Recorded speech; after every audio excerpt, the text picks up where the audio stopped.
कटनी में ट्रेन रुकी थी। तृष्णा खिड़की से बाहर प्लेटफॉर्म की हलचल देख रही थी। प्लेटफॉर्म पर लगे नलों के चारों ओर अपनी अपनी बोतल भरने के लिए आपस में धक्का मुक्की कर रही यात्रियों की भीड़ उसे बिल्कुल अजीब नहीं लग रही थी, क्योंकि वो मुंबई में जो रहती है। इस समय उसके दिमाग में सिर्फ और सिर्फ रेणुका घूम रही थी। आखिर रेणुका को क्या करना चाहिए? रेणुका को प्रकाश और उसकी कलीग प्रेरणा के अंतरंग संबंधों का पता चल चुका है। वह इसी कश्मकश में है कि क्या करे।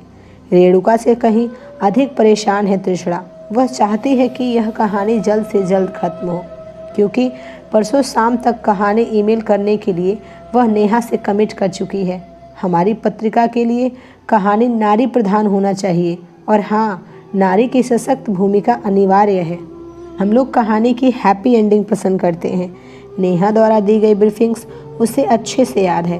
तृष्णा के मन में चल रही रेणुका अपना अगला कदम उठाने ही वाली थी कि तृष्णा को हल्का सा धक्का लगा और वह दोबारा ट्रेन में आ गई।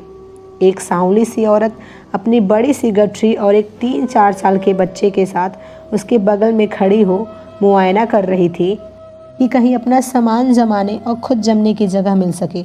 संकरे से पैसेज में उसके खड़े हो जाने के कारण तृष्णा को धक्का लगा था। उसने उसकी ओर देखा और अपनी सीट पर थोड़ी सी सरकते हुए फिर प्लेटफॉर्म पर ताकने लगी। तृष्णा अपने विचारों में खोई रही। उसे याद नहीं कब ट्रेन प्लेटफॉर्म से निकल सरपट दौड़ते हुए खेतों, मैदानों और पेड़ों को पीछे छोड़ने लगी थी। जब इस बार वह ट्रेन में वापस आई तो उसने देखा कि वह औरत अपनी गठरी को बगल में रखे नीचे बैठी सो रही है। उसका बच्चा सीट के सहारे खड़ा है। वह कभी खिड़की के बाहर ताकता और कभी तृष्णा की ओर। चूंकि सामने वाली सीट खाली थी, इसलिए तृष्णा ने बच्चे की माँ को हल्का सा हिलाते हुए कहा, यहाँ ऊपर बैठ जाओ, सीट खाली है। उस औरत ने कुछ सकुचाते हुए उसकी ओर देखा और तृष्णा के सामने बैठ गई। उसका बच्चा खिड़की की छड़ पकड़कर सीट पर बैठ गया और बाहर झांकने लगा। भागते हुए दृश्यों को देख बच्चे के चेहरे पर आते जाते भावों को देखना न जाने क्यों तृष्णा को भला लग रहा था। बच्चे को देखते हुए वह रेणुका को भूल सी गई, पर डेडलाइन के बाद तृष्णा को वापस रेणुका की ओर लौटा लाई। रेणुका उसी की तरह एक शहरी महिला है। उम्र होगी यही कोई 30 वर्ष। रेणुका का प्रकाश के संग विवाह हुआ था तो वह 23 वर्ष की ही थी। इन 7 वर्षों में कितना कुछ बदल गया है। शादी के शुरुआती 3-4 वर्ष तक दोनों एक आदर्श जोड़ी की तरह जाने जाते थे, पर आजकल दोनों के संबंध औपचारिकता मात्र रह गए हैं। रेणुका के मन में उस दिन से बड़ी हलचल मची है जिस दिन से उसने प्रेरणा और प्रकाश के उन फोटोग्राफ्स को देखा है। डिटेक्टिव एजेंसी द्वारा भेजी गई उन फोटोग्राफ्स को देखकर उसका शक यकीन में तब्दील हो गया है। पहले में दोनों एक दूसरे के हाथ में हाथ डाले माल से बाहर निकल रहे हैं। दूसरे में रेस्टोरेंट में आमने सामने बैठे एक दूसरे के आंखों में खोए हुए हैं। और तीसरे में रेणुका को अपने नीचे की धरती डोलती हुई महसूस हो रही थी। उसे ऐसा लग रहा था जैसे उसका सब कुछ उससे छूटता जा रहा है और वह असहाय कुछ कर नहीं सकती। एक विचार कौधा कर क्यों नहीं सकती? वह इस बोझिल रिश्ते से छुटकारा पाकर अपनी अलग जिंदगी बसर कर सकती है। पर दूसरे ही पल अगले विचार ने उसे डरा दिया। क्या यह सब इतना सरल है? इतने वर्षों के साथ को क्या एक झटके में तोड़ पाना आसान है? क्यों न प्रकाश से बात करके उसे शादी बचाने का एक मौका दिया जाए। अपने लिए न सही, अपनी बेटी की खातिर प्रकाश को एक मौका दिया ही जा सकता है। बेटी के लिए भले प्रकाश के साथ रह लूं, पर अब सब कुछ तो पहले जैसा नहीं हो सकता। रेणुका के मन में चल रही उठापटक ने तृष्णा के दिमाग को इतना थका दिया कि वह न जाने कब सो गई। ट्रेन के रुकने के साथ तृष्णा की नींद खुली। उसने मोबाइल उठाकर देखा तो उसमें नेटवर्क दिख रहा था, यानी ट्रेन जबलपुर पहुंचने वाली है। ट्रेन धीरे धीरे चली और चंद मिनटों में जबलपुर स्टेशन पहुंच गई। ट्रेन रुकने के बाद कुछ नए यात्री चढ़ने लगे। तृष्णा के सामने वाली सीट को ढूंढती हुई एक युवती आई। उसने अपने टिकट पर लिखे नंबर से सीट के नंबर का मिलान किया और उस पर बैठी सांवली औरत की ओर देखते हुए कहा, शायद ये मेरी सीट है। उस औरत ने एक बार उसकी ओर देखा, एक नज़र तृष्णा की ओर फेरी और बिना कुछ कहे अपने बच्चे को लेकर सीट से उठ खड़ी हुई। जब ट्रेन ने प्लेटफॉर्म छोड़ा तो तृष्णा के सामने वह युवती बैठी थी। और सांवली औरत अपने बच्चे के साथ नीचे। तृष्णा के सामने बैठी युवती ने बात शुरू करने के लिए तृष्णा के बगल में रखी पत्रिका की ओर इशारा करते हुए कहा, क्या मैं यह पत्रिका देख सकती हूँ? अपने चेहरे पर एक हल्की मुस्कान लाते हुए तृष्णा ने कहा, क्यों नहीं, और पत्रिका उसकी ओर बढ़ा दी। कुछ समय तक पत्रिका को उलटने पलटने के बाद उसने सांवली औरत के बच्चे को पुचकारते हुए उसे उठाकर खिड़की के बगल में बिठा दिया। उस औरत ने उसकी ओर देखा और फिर अपनी आंखें बंद करके बैठी बैठी सो गई। तुम्हारा नाम क्या है छोटू? उसने बच्चे से पूछा। बच्चा उसकी ओर देखता रहा पर कुछ बोला नहीं। नहीं बताना है तो मत बताओ, इसे घूर क्यों रहे हो? उसने हंसते हुए कहा। तृष्णा ने उसकी ओर नज़र उठाकर देखा और फिर से अपनी कहानी के ड्राफ्ट में खो गई। उस युवती ने फिर कहा, चलो छोटू, मत बताओ अपना नाम। मेरा नाम सैली है, अब तो बताओ अपना नाम। बच्चा बस उसकी ओर देखता रहा। उसे इस तरह सहमता देख उसकी माँ ने कहा, बताई देना मुन्ना, आपन नाम काहे शर्मा रहा है? माँ का प्रोत्साहन पाकर बच्चे ने थोड़ा झिझकते हुए कहा, गुड्डू। अरे वाह, कितना प्यारा नाम है, गुड्डू। तुम्हारी माँ का क्या नाम है? सैली ने पूछा। उसकी माँ ने कहा, हमार नाम बताई दे दीदी के। मम्मी का नाम राधा। माँ की ओर देखते हुए गुड्डू ने कहा, कहाँ जा रहे हो गुड्डू? सैली ने उसके सिर पर हाथ फेरते हुए कहा। गुड्डू अब तक काफ़ी सहज हो चुका था। उसने चहकते हुए कहा, बम्बई पापा के लगे। अरे वाह, हम भी तो बम्बई चल रहे हैं, सैली ने मुस्कुराते हुए कहा। उसका चेहरा देखकर गुड्डू की आंखों में चमक आ गई। बातचीत का यह क्रम थोड़ी और देर चलता उसके पहले टीसी आ गया। उसने सबका टिकट चेक किया। राधा का टिकट देखकर कहा, ये रिजर्व बोगी है, यह टिकट यहाँ नहीं चलेगी, दंड भरना पड़ेगा। साहब, हमके पता नहीं रहा, हम गलती से यही डब्बा में चढ़ी गए रहे। रसीद बुक निकालते हुए टीसी ने कहा, हम बहुत अच्छे से जानते हैं तुम लोगों को, चलो भरो पेनाल्टी। हम सच कहत हैं साहब, हमके पता नहीं रहा, वो पहली बार जा ही रहे हैं ना अकेले, इसलिए गलती हो गई, माफ़ कर दे साहब। उसकी बात सुनकर और न जाने क्या सोचकर टीसी यह कहते हुए आगे बढ़ गया, ठीक है, अगले स्टेशन पर उतरकर चालू डिब्बे में चले जाना। इस डिब्बे के पीछे वाला डिब्बा चालू है। टीसी के जाने के बाद सैली ने राधा को सीट पर बैठने के लिए कहा। अब दो लोगों की साइड सीट पर तृष्णा, सैली और राधा के साथ गुड्डू बैठा था। ट्रेन पटरी पर सरपट दौड़ती जा रही थी और उसके साथ ही इन तीनों महिलाओं के दिमाग में अपनी अपनी कहानियाँ भी। तृष्णा जहाँ रेणुका की कहानी के अंतिम चरण की ओर बढ़ रही थी, वहीं सैली समीर और अपने संबंधों के बारे में सोच रही थी। वैसे तो समीर बहुत अच्छे और समझदार इंसान हैं, पर कभी कभी उन पर न जाने क्यों शक होने लगता है। इस बात की क्या गारंटी है कि शादी के बाद उनका नीलिमा की तरह मुझसे भी मोहभंग नहीं होगा। पर उनसे शादी की बात तो बहुत दूर है। अभी तक वे नीलिमा से तलाक क्यों नहीं ले रहे हैं? कहीं वे मुझसे प्यार का नाटक तो नहीं कर रहे हैं? वैसे भी मैं कितनी बेवकूफ़ हूँ जो एक विवाहित पुरुष की ओर अपने आकर्षण को नहीं रोक पा रही हूँ। नीलिमा और समीर के बीच में आकर शायद मैंने अच्छा नहीं किया।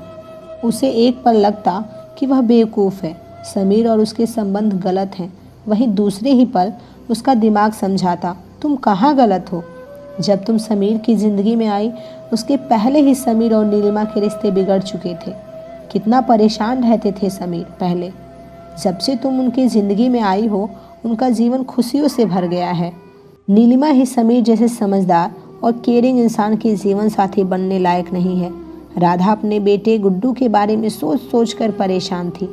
क्या बताएगी वह गुड्डू को कि उसके पापा अब उसे और उसकी माँ को अपनाना ही नहीं चाहते। एक गुडुआ है कि पूरा टाइम पापा पापा का रट लगाए रहता है, और दूसरी वो है कि हमार पत्नी लड़का कैसे हैं, कहाँ है, कौनो फिक्र नहीं है। उनसे मिलकर फैसला करना ही पड़े। जब निभाना ही न रहा तो ब्याह काहे किए। अब जब लड़का खेलने की उम्र का हो ही गया तो बाप खेल दिखाई रहा है। वो तो राजवीर भैया का भला होई, उन्हें बताए होते तो हम कैसे जानते कि गुड़ुआ का बाप बम्बई में कौन कमाई कर रहा है। हम तो उनको खोजने जौनपुर से कटनी आए रहे। कितने बेदर्दी निकले गुड़ुआ के पापा। अरे हमरे बारे में ना सोचे होते, कम से कम गुडुआ का चेहरा ही याद कर लिए होते। पर हम अब चुप नहीं बैठ सकते। मन में चल रहे विचारों के चलते राधा के सांवले चेहरे पर कभी दुख तो कभी क्रोध की झलक आती जाती रही। हेलो, हाँ भाई, आपकी ही कहानी लिख रही हूँ। कल दोपहर तक मुंबई पहुँच जाऊँगी। हाँ, परसों सुबह 11 बजे तक मेरा ईमेल मिल जाएगा आपको, पक्का। बस क्लाइमेक्स को लेकर थोड़ी उलझी हुई हूँ, पर उम्मीद है जल्द ही आपकी पत्रिका के हिसाब से अंत सूझ जाएगा। तिशरा द्वारा फ़ोन पर किए जा रही बात ने शैली और राधा को अपनी अपनी उलझनों से बाहर खींच लिया। ओके बाय कहकर तृष्णा ने फ़ोन डिस्कनेक्ट किया तो पाया कि बगल में बैठी दोनों महिलाएं उसकी ओर उत्सुकता से देख रही हैं। उसने उनकी ओर देखकर हल्की सी मुस्कान बिखेर दी। तो आप लेखिका हैं? शैली ने पूछा। हाँ, फ्रीलांस राइटर हूँ। पत्र पत्रिकाओं में लेख और कहानियाँ लिखती रहती हूँ। वैसे बाई प्रोफेशन मुंबई के एक जूनियर कॉलेज में फिजिक्स पढ़ाती हूँ, तिशरा ने जवाब दिया। बड़ा इंटरेस्टिंग प्रोफाइल है। फिजिक्स के प्रोफेसर और साहित्य में रुचि मिलकर खुशी हुई। मैं एक एड एजेंसी में अकाउंट मैनेजर हूँ। जबलपुर से बिलोंग करती हूँ। पिछले 4 साल से मुंबई की होकर रह गई हूँ। जबलपुर छोटे भाई की शादी में शामिल होने के लिए आई थी। शैली ने एक झटके में इतनी सारी बातें बता दी। और हाँ, नाम तो बताना भूल ही गई, मेरा नाम शैली वाजपेयी है। शैली द्वारा इस तरह परिचय देना तृष्णा को अनोखा लगा। उसने सोचा, चलो ऐसी जिंदा दिल सहयात्री रहेगी तो बोर नहीं होना पड़ेगा। क्या सोच रही हैं लेखिका जी, अपना अधूरा ही परिचय देकर रह जाएंगी? शैली ने तृष्णा को टोका। तृष्णा ने मुस्कुराते हुए कहा, नहीं, ऐसी बात नहीं है। मेरा नाम तृष्णा वर्मा है। काम तो आप जान ही गई हैं। फिलहाल एक कहानी का ड्राफ्ट तैयार कर रही हूँ, पर उसके अंत को लेकर थोड़ी दुविधा में हूँ। बुरा न माने तो मुझे भी जरा कहानी के बारे में बताइए, शायद मैं कुछ सुझाव दे सकूं। शैली ने औपचारिकता पूर्वक कहा। बुरा मानने की क्या बात है, एक से भले 2 होते हैं। हो सकता है हम दोनों मिलकर सोचे तो कहानी का कोई सार्थक अंत निकल आए, तृष्णा ने कहा। तो देर मत कीजिए, शुरू हो जाइए तृष्णा जी। शैली की बात सुनकर राधा भी उत्सुकता से तृष्णा की ओर देखने लगी। अब मोर्चा तृष्णा ने संभाला। यह एक ऐसे खुशहाल जोड़ी की कहानी है जिनकी 7 वर्ष से वैवाहिक जीवन में तीसरे की एंट्री हो गई है, यानी पति पत्नी और वो वाला मामला है, कहकर शैली खुद सी झेप सी गई। हाँ, मामला तो ऐसा ही है। पति का ऑफिस में अपनी कलीग से अफेयर चल रहा है। पत्नी को शक था, सो उसने डिटेक्टिव एजेंसी की मदद ली। एजेंसी द्वारा भेजी गई तस्वीरों ने उसके शक की पुष्टि कर दी है। हमारी नायिका दुविधा में है कि क्या पति को एक आखिरी मौका देना चाहिए, क्योंकि मामला एक बच्ची के भविष्य से भी जुड़ा है। पर बहुत कोशिश करने के बावजूद नायिका अपने धोखेबाज पति को माफ़ नहीं कर पा रही है। कहानी सुनते हुए शैली के चुलबुले चेहरे पर गंभीरता झलकने लगी थी। रेणुका की जगह उसे न जाने क्यों नीलिमा दिखने लगी थी। क्या तृष्णा की कहानी की तरह नीलिमा भी समीर को खोना नहीं चाहती? शैली ऊपर से भले न दिखा रही हो, पर अंदर से परेशान हो उठी थी, क्योंकि कहानी कहीं न कहीं उससे जुड़ी हुई थी। क्या हुआ शैली, किस सोच में पड़ गई? तृष्णा ने उसकी बाह को छूकर पूछा। अरे कुछ नहीं तृष्णा जी, आपकी कहानी है तो बड़ी पेचीदा, इसका कोई सरल हल नहीं निकलता दिख रहा है, शैली ने अचकचाते हुए कहा। तभी तो मैं इतने देर से उलझन में पड़ी हुई हूँ, तृष्णा ने बात को आगे बढ़ाया। वैसे आपके हिसाब से क्या अंत होना चाहिए? शैली ने तृष्णा से पूछा। अब चूंकि इसमें एक बच्ची के भविष्य का मामला आ रहा है और मुझे कहानी का सुखद अंत करना है, तो चाहती हूँ कि नायिका के पति को अपनी गलती का एहसास हो और वह अपनी पत्नी के पास वापस लौट आए, तृष्णा ने अपनी योजना बताई। आपने पति की प्रेमिका के पात्र के बारे में कुछ बताया ही नहीं, शैली ने पूछा। वह एक अच्छी लड़की है। वह कब अपने सहकर्मी यानी हमारी नायिका के पति के करीब आ गई, उसे पता ही नहीं चला। सहानुभूति के साथ शुरू हुआ यह रिश्ता अब कहीं आगे बढ़ चुका है। शुरू में उसके मन में गिल्ट होती थी कि वह एक विवाहित जोड़े की ज़िंदगी में गलत तरीके से प्रवेश कर रही है, पर अब उसने भी खुद को समझा लिया है। वह अपने जीवन में स्थायित्व चाहती है। उसे उम्मीद है कि उसका प्रेमी एक दिन उसका पति बन जाएगा। तृष्णा द्वारा कहानी का सारांश सुनते समय शैली अपनी असल जिंदगी की कहानी के किरदारों की पड़ताल करने लगी। इस तरह देखा जाए तो नीलिमा भी गलत नहीं लगती। ऐसे में समीर ही मुख्य अपराधी नजर आ रहे हैं, पर दूसरे ही क्षण उसके दिल ने गवाही दी, नहीं नहीं, समीर की आंखों में वो आंसू झूठे नहीं हो सकते। वे एक परिपक्व व्यक्ति हैं। गलती जरूर नीलिमा की ही होगी, पर उनका अलगाव शायद सही ना हो। शैली के मन में जो सहानुभूति अब तक समीर के लिए थी, अब कुछ कुछ नीलिमा की ओर भी झुकने लगी। अपनी कहानी के अंत का उसे धुंधला सा आभास होने लगा। क्या हुआ शैली, कोई अंत समझ में आया? तृष्णा की आवाज़ ने उसकी तंगरा भंग की। तृष्णा जी, शायद आपका अंत ही सबसे सुखद हो, यानी पति पत्नी के दिल दोबारा मिल जाएं। और हाँ, ध्यान रखिएगा, नायिका के पति की प्रेमिका को उसके सपनों का शहजादा मिल जाए, शैली ने जोर देकर कहा। तृष्णा को लगा कि उसे रेणुका की कहानी का अच्छा अंत मिल गया है। यह सार्थक भी है और सुखद भी। उसके दिमाग में पूरा खाका तैयार हो गया था। तभी अब तक चुप बैठी राधा बोली, दीदी, हम आप दोनों जने की बात सुनत रहे। हमके लागत है कि ये आपका कहानी का बहुत गलत समापन होए। उसकी बात सुनकर दोनों महिलाओं ने चौंकते हुए एक साथ ही पूछा, क्यों? दर्द भरी मुस्कान के साथ राधा ने कहना शुरू किया, दीदी, अरे वो आदमी तो दोनों औरतन के बेवकूफ़ बनाए गया। अगर ये कहानी हमार होती तो हम चाहित कि दोनों औरतन वही धोखेबाज के छोड़ दे। गलती न तो पहली वाली औरत का रही और न तो दूसरी का।